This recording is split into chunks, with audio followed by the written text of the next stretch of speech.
Bonjour et bienvenue dans cette capsule qui concerne la perspective cavalière. Donc là, ici, ce qu'on veut travailler avec vous, c'est la représentation d'un solide selon différentes perspectives. La perspective cavalière, c'est une façon de représenter un solide en 3 dimensions et c'est une des plus utilisées. Probablement que c'est celle-là que vous utilisez déjà pour tracer, par exemple, un cube, comme celui que vous voyez dans l'écran. On travaille avec la perspective cavalière ou avec le sens spatial, justement pour développer votre aptitude ou vos aptitudes à vous représenter un solide qui est en 3 dimensions. Un solide, c'est une figure qui est en 3 dimensions. Alors, il faut être capable de se représenter ce solide-là avec ce qu'on nous montre format papier, donc en 2 dimensions, puis d'être capable de l'imaginer en 3 dimensions.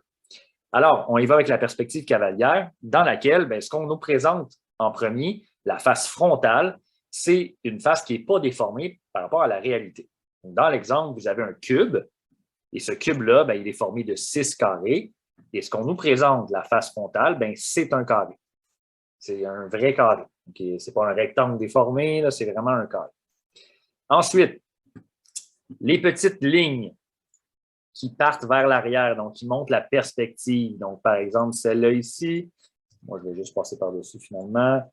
C'est ce qu'on appelle les fuyantes. Les fuyantes, c'est ce qui donne justement l'effet de perspective au solide. Dans notre cas, elles sont ici, donc une ici, puis une ici. Donc, on a 3 fuyantes. Et voici. Et ces fuyantes-là, normalement, forment un angle d'entre 30 et 45 degrés par rapport à l'horizontale. Dans le document, on va privilégier un angle de 45 degrés. Vous l'avez juste ici. Nous, on a fait un choix. On a privilégié un angle de 45 degrés partout dans le document pour la perspective cavalière. Quand on utilise la perspective cavalière, les fuyantes ou les lignes parallèles qui montent la perspective, ils sont déformés par rapport à la réalité. Environ, pour un angle de 45, c'est environ réduit de moitié. Donc, par exemple, si j'avais un carré de 2 unités, c'est environ la moitié de 2, qui serait une unité, pour représenter la perspective donc dans les fuyantes.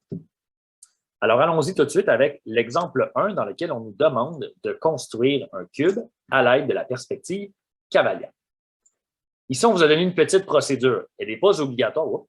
Elle n'est pas obligatoire, mais c'est une genre de recette qu'on vous donne. Vous pouvez la suivre, vous pouvez la modifier, vous pouvez en faire une nouvelle, c'est à votre guise, mais on vous propose celle-ci. On veut tracer un carré dont les arêtes mesurent 2 unités. Donc, on a suffisamment d'espace pour représenter un carré de 2 unités, donc dont l'arête mesure 2 unités. Voici un carré. Puisqu'on veut représenter un cube, la face frontale va être un carré. On monte un carré. Ensuite, deuxième étape, on trace les fuyantes. Les fuyantes, avec un angle de 45 degrés.